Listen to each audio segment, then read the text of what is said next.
Good evening, everyone. Thank you for joining us tonight. My name is Mike Burns. I am with Seattle Met, and we're live here tonight with FlyHomes and the esteemed FlyHome experts. Hope everyone is doing great tonight. That's awesome. I'd like to get started by introducing our main host from FlyHomes, Emma. Hey, Mike, we're happy to be co hosting, bringing awareness and hopefully some peace of mind to many people interested in the home buying and selling process. Just a little bit about Fly Homes. You're created in 2016 to address the pain points that buyers actually had in the marketplace. One of our co founders actually experienced that firsthand, and that's why Fly Homes was created. And so we've done really well in creating those kind of strengths for our buy side, and now we've delved that into and putting that into our sellers, creating that leverage and success when it comes to buying and selling their homes. That's great. Wonderful to see you, Emma. So, who do we have joining us tonight from FlyHomes? Yeah, we've got a wonderful set of teammates here. I've got Sophia Liu, who's our director of our Buy Before You Sell program, Kevin Mao, who's our mortgage sales manager, Katie Gemlin, our Seattle brokerage sales manager, and Natalie Wilson, our Portland Fly Homes agent. It's nice to see each one of you. I can't wait to get started. By the way, everyone who's on tonight, make sure you stay tuned. We're going to have an easy trivia contest at the end, and the final answer wins a $100 Visa gift card. Who doesn't like a gift card right before the holidays? You can either use that for yourself or buy a gift for someone else. Yeah, right. All right, so let's dive into the details of who Fly Homes is and what we do specifically. So, Mike, let me know, have you bought and sold a home before? I have, and I can't imagine going through it. It's an already stressful process going through the circumstances. From what I've read, the housing market is extremely competitive. And how does everyone compete on an equal footing? So, why is the market so hot right now? Well, there's actually a lot of different factors and components that go along with that. So typically, people that who have owned the home for a long time really have a lot of equity in their home, so it's easy for them to transition into the new homes. But now we're seeing that everyone, especially with the pandemic, is getting into it and then wanting to see that they want to have that home ownership for themselves, especially with the pandemic and the lower mortgage interest rates as we've seen in last year. People are starting to realize that they can actually have that type of new lifestyle for themselves. So these are the times when we have to figure out ways that we can help build up that cash for our clients going forward. So it especially applies to potential home buyers who have to sell their current home to access their potential buying power. So one of the things that's important to understand when it comes to buying property is understanding down payment. So did you know that currently now you don't need 20% to buy their next house? Wow, I didn't know that. I'm sure that makes a big difference to people. So, what can someone do to be successful? Interest rates are low. So, it Mhm. makes sense for people to want to purchase a home, but the market's really intimidating. Yes, that is true. So now, just one touch base before we start getting into with my teammates here is that actually the National Association of Realtors actually said that you don't, since you don't need 20% down to buy a house, you can actually need probably just only about 12% or less. And so we'll Wow. go ahead and have my team start talking a little bit more about how that and what we do at Fly Homes can help them.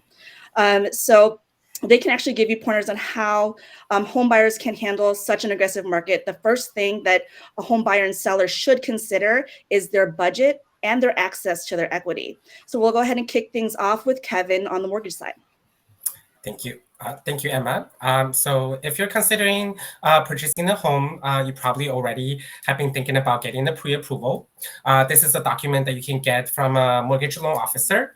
It shows the seller the maximum and yourself the maximum loan amount that you could be getting and approved for. And when you're making an offer, it gives the seller an assurance that the deal will go through.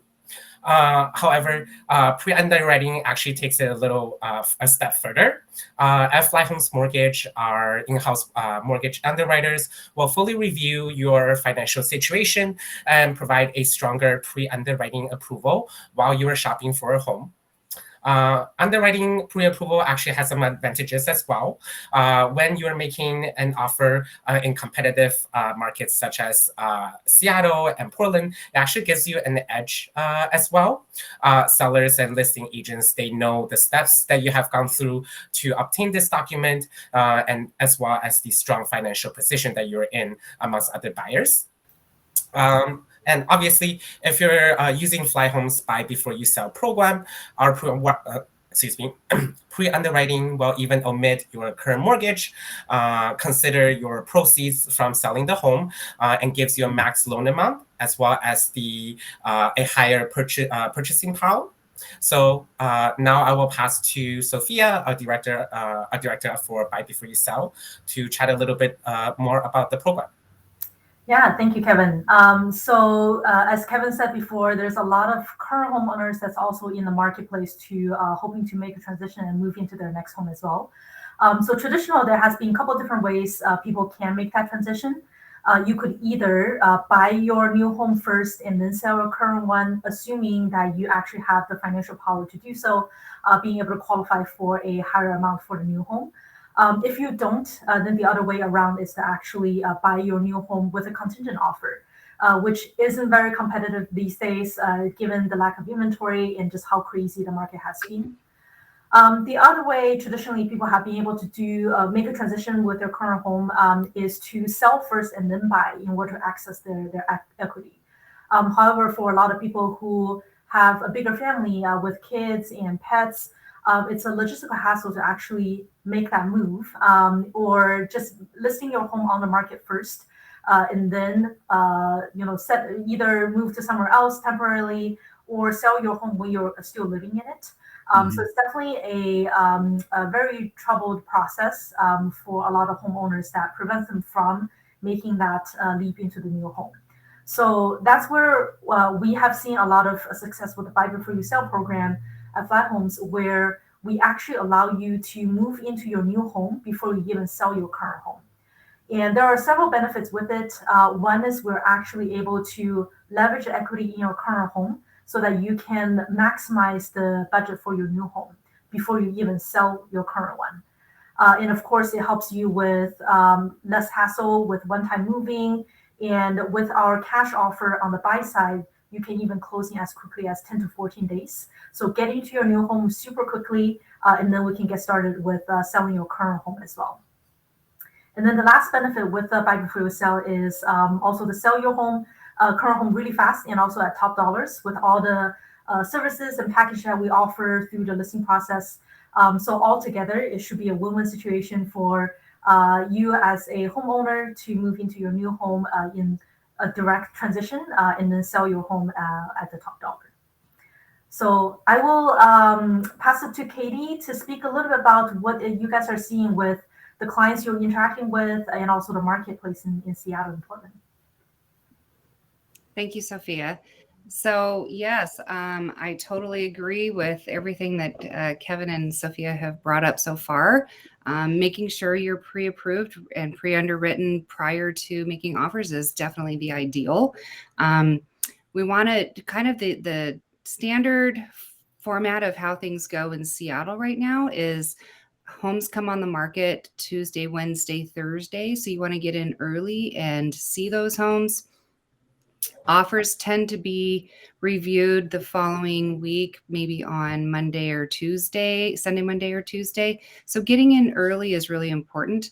The other piece to that is sometimes the sellers don't always stick to the review date. So getting in early is important so you could potentially put in an early offer. That may or may not help you, but it might help you and you might win the house at maybe a slightly lower price based off of the fewer competition a little bit earlier on.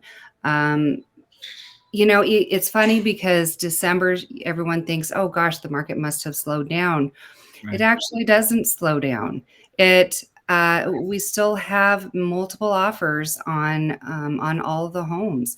The difference is there's not as many homes on the market. So each home has more people looking. And so we're kind of, waiting for more inventory. So if you have that home to sell, this is a great time to sell it. You're definitely going to maximize your profit. I think that's kind of the sum of what's going on in Seattle. It's still very busy. We're still actively hunting for homes for clients and also still listing homes for clients. So with that, I'll pass it on to Natalie Wilson from Portland. Great, Katie. And I mean, everybody on this call that's presenting knows that Portland and Seattle, very similar markets in the fact that, these are just really desirable cities. People want to live here. The competition reflects that, and, 4 years ago, I would have a little bit of a dip sometimes before the holidays. I would have things be a little slower with my clients around this time, but it is just not the case this year, last year.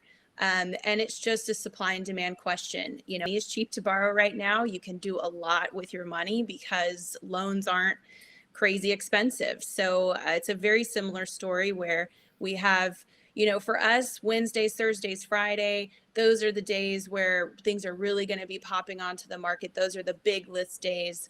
And we really need to be getting into those homes ASAP so that if we can write an early offer, if that seems like something that the seller is open to and interested in, never, it always sets a good impression to be the first one. There is some, a lot of the importance of your success kind of lies on your agent's communication with the listing agent, with the home that you are trying to win. And you really want to make sure that your agent is in contact as soon as possible on that home that you have toured and you love, so that you're not left in the dark in the event that they don't stick to the review period, because it is just so competitive. And we want to come in with those cash offers, and we want to come in with the best terms that we possibly can, because a lot of the time you're just getting that one chance of your highest and best offer. So that's what's happening in Portland, very similar to Seattle. It's in exciting time, but tough time also. And that's why we have the products that we do. That's great. Thanks, team, for all that really helpful information. So based on what they said, it seems like it's a pretty complicated process. So how can we be sure that sellers can feel confident that their homes will sell? What kind of guarantees can FlyHomes offer them? I can hop onto this. So I think one of the biggest concerns, and I had a lot of listing experience before I came to FlyHomes years ago, and there's always anxiety around selling, right? Like, we know the market's healthy, we know that there's this demand, but you just never know till it's kind of like throwing a party. You just don't know who's going to show up until people actually start touring through and they're actually writing offers, and you kind of prepare everything and give yourself the best opportunity. But because we are giving people the ability to write cash offers, basically using the equity of their home to allow them to go and do that, we understand that they need some comfort. They need some security. They need to know that they're not going to be stuck with two houses for eternity in case, something very unexpected happens, because you are making that cash offer first. And so what FlyHomes has done, and what, Sophia has kind of come up with as part of building this program, is that we're able to guarantee a price that FlyHomes is willing to purchase the house ourselves before you even write that cash offer on the new home. So 180 days, after we've listed, we are able to say, okay, here's the money, you're out of this, you're good to go, you're on to your new home that you've already moved into, you already love. We know that it's very, very unlikely that any of our clients are ever going to get to that point because the market is so hot. And we know that the way for them to get the most money for their house is to expose it to the marketplace. But we do have that emergency brake just to make sure that, there is a solution, and it's a solution that is something that they can count on from the beginning of the process. Great. Thanks, Natalie. Appreciate that.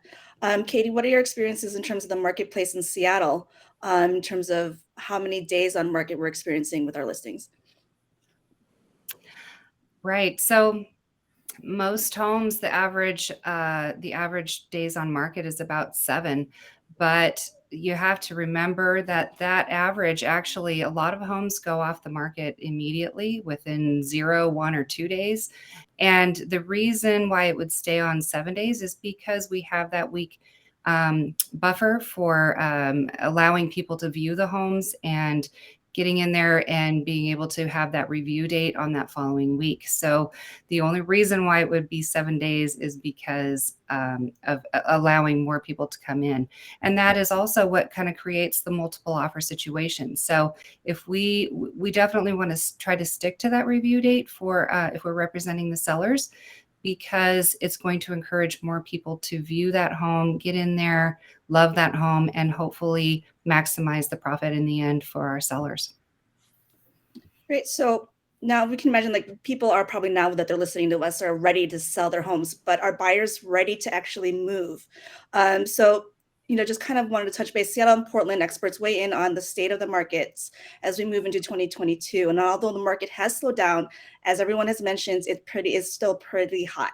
So it's important to be able to, as from what Katie and Natalie are saying, is to be able to make sure to keep both sides steady, watching the market and working with your agents to make sure to get in when it's right time. So Sophia touched in on the fact that with buy before you sell, buyers can close in as few as 10 days and move right away. So Sophia, is that set in stone or is there some flexibility on that? Yeah. So in today's market, there's definitely a lot of negotiation, and also based on what the seller and buyer preferences are, a lot of discussion before you actually set a closing date in the contract. So of course, for the seller, typically a faster closing date is always desirable for the reason that they can actually get their proceeds back and then move on to the next thing that they want to do. So in those situations, with our FlyHome's cash offer as part of the buy before you sell program, we can close in as quickly as 10 to 14 days, so that buyer can put out a super competitive offer along with a very few contingencies or even no contingency offer together, so that the seller are more likely to accept the offer from us. However, I know especially right now with holidays in between, closing time periods and things like that, we're seeing a lot of sellers sometimes prefer to stay in their house for a little bit longer. So in those cases, of course, it's a communication between your buyer agent and the listing agent on the other end, so that we can have an agreed upon closing date for both parties that would work for both ends. But with a cash offer, we can do as quickly as 10 to 14 days. But if it needs to be longer, we can also accommodate as well. Great. Thanks, Sophia. All right. Well, that's pretty much it for all the information that we had to share today. So let's open up the floor for some Q&As. Comment with your questions. Great. Well, you know what? I'm going to go first. How has the COVID pandemic changed the home buying experience? Are there more virtual tours or folks still touring homes in person? I have seen where at the beginning of the pandemic, a lot of virtual. Everyone was stressed. I feel like I've never seen more vacant homes listed than ever before. I feel like people were very anxious about how many people were coming into the house. The number of people in the group was limited in a lot of states. There are actually a lot of mandates that real estate had to follow. Our people were still in there, still getting it done, doing everything they could to get. And sometimes it came down to an edge for our clients because they were able to get in and, we had all the precautions that we needed, the gloves, the mask, the hand sanitizer, all that stuff. I feel like that has mostly gone away. I see very little of that left. I think that especially in Portland, we have a high number of people who are vaccinated. I think that has kind of, alleviated some of those stresses for both people who are going on to market and people who are trying to get into a new home. Yeah, that makes sense. So what's the advice you can give someone who's getting ready to start their journey with FlyHome? I definitely think when you start thinking about purchasing a home, I definitely think speaking to an experienced loan officer, getting to know where your budget is, think a little bit more deeply, where your assets are, what your estimated monthly costs are, getting yourself pre-underwritten or pre-approved. But obviously, like I said before, pre-underwriting is a little bit more, speaks a little louder when you're making offers, because a mortgage underwriter will review your file completely, such as your assets, income, your liabilities, just to make sure that we won't see any hiccups when you actually purchase the home. Right. Once you are pre-underwritten before you close on the transaction, I definitely would say, avoid those big purchases.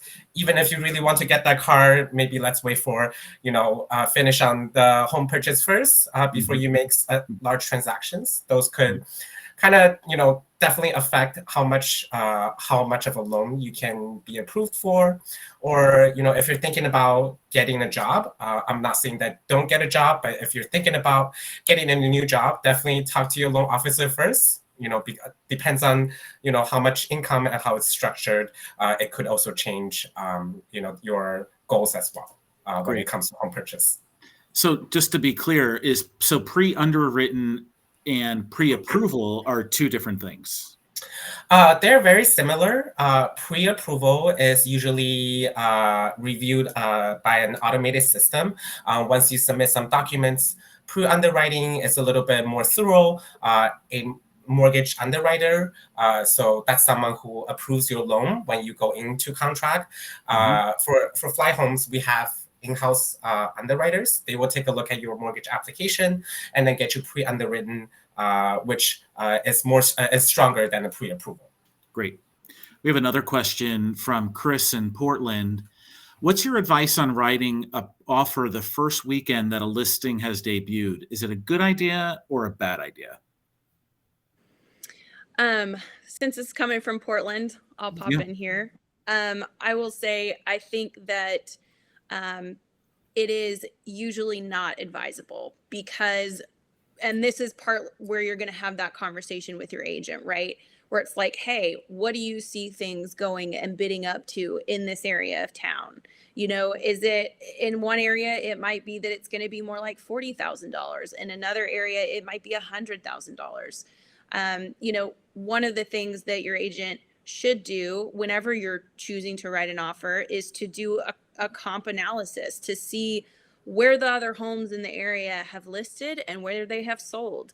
And if all of those homes, or even offers that, they wrote the weekend before that or the weekend before that, they may know, hey, all the homes in this area are going from $50,000 to $70,000 over list price.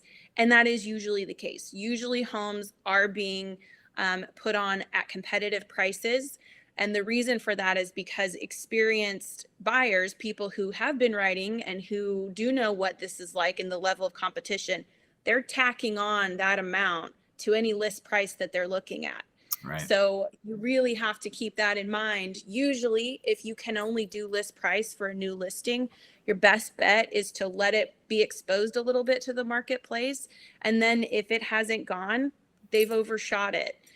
Or there's something undesirable that may allow you to, maybe it's not a big deal to you, maybe it's a big deal to other people. Maybe you're going to be able to get even go under a little bit of list price a couple of weeks after it's been exposed.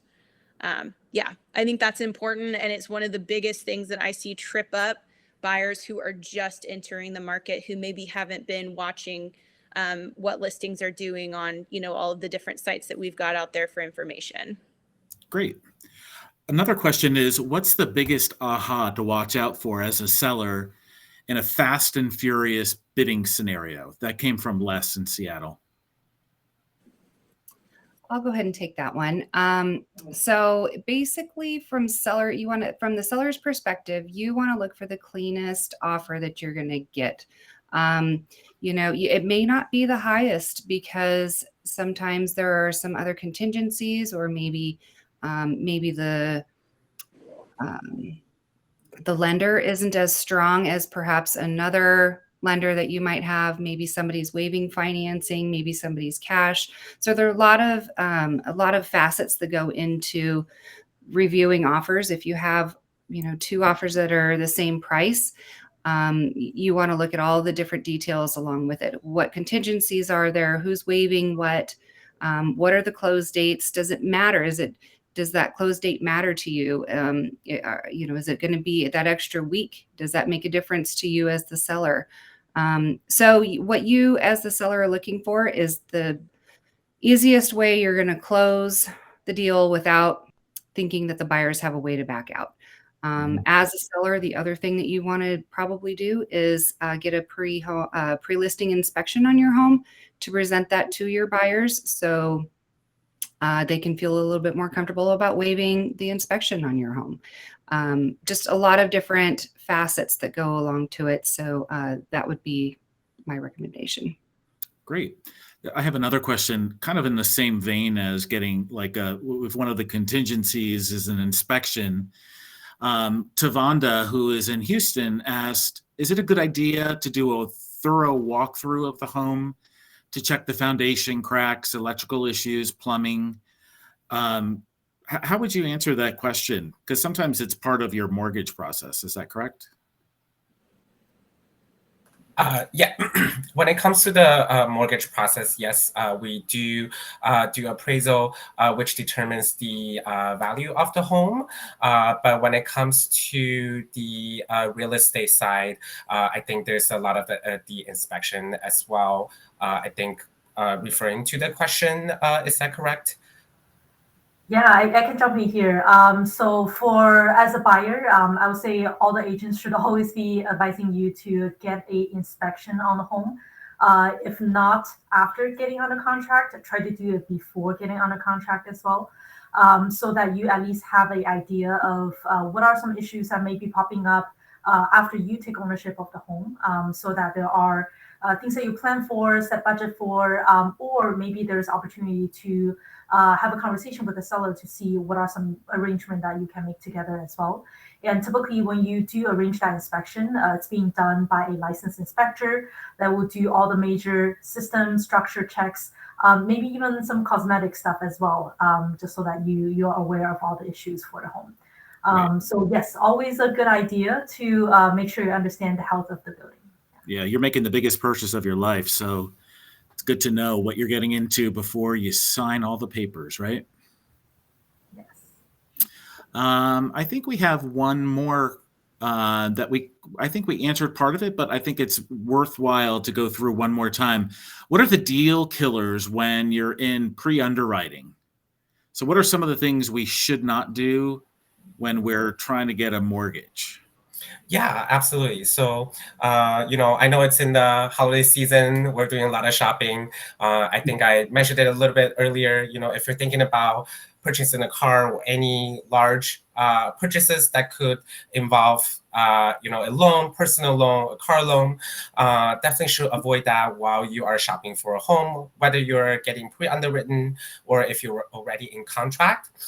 Getting additional loan could change how much debt and how much you can afford when you're going through the approval process. So definitely should avoid those. And like I said, if you're thinking about getting a new job, definitely consult with your mortgage loan officer first, so we can, get to know how your compensation is structured, as a lot of those things have different qualification processes, and it could change how much of a loan you can be approved for. Yeah, that's great. Thanks, Kevin.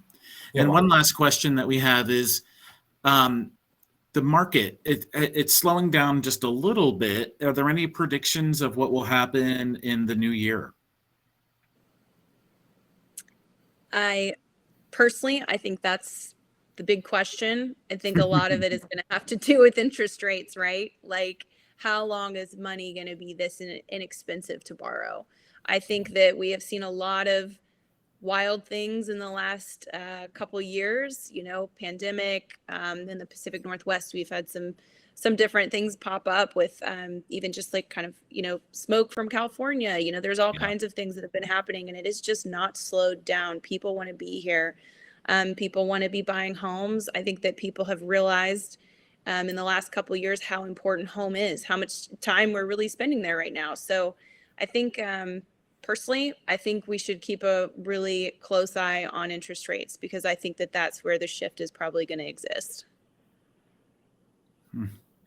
Good. Thank you. Anybody else want to add anything to that?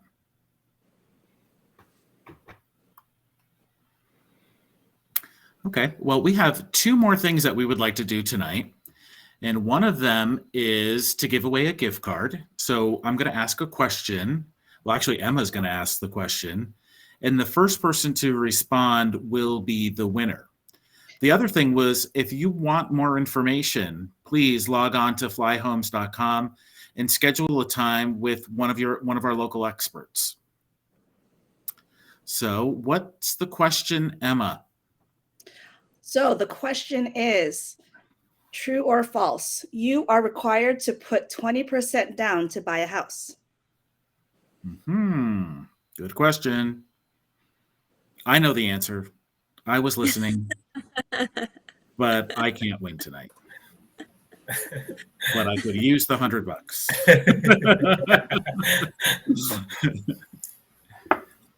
Okay, when we're waiting for an answer.